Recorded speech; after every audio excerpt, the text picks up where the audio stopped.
rice sa mga kainan isinusulong ng Department of Agriculture. Pagtitipid sa bigas ang layo ng kampanyang ito na balak na ipatupad sa buong bansa.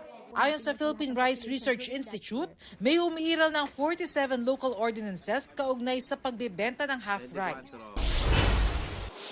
Kilo ng galunggong nasa 300 pesos na sa ilang palengke base sa monitoring ng DA. Kulang kasi ang supply bunsod ng pagbabawal sa paglalayag dahil sa mga nagdaang bagyo at umiiral na close fishing season. Marawi City Vice Mayor Anwar Romulus Abedin Abdul Rauf na nahaharap sa murder, inaresto sa Marawi City Hall. Ayon sa mga otoridad, dadalhin si Abdul Rauf sa RTC NCR Branch 121 sa Caloocan City. Wala pang inilabas na karagdagang detalye kaugnay sa kaso. Bernadette Reyes, nagbabalita para sa GMA Integrated News. Huwag magpahuli sa mga balitang dapat niyong malaman.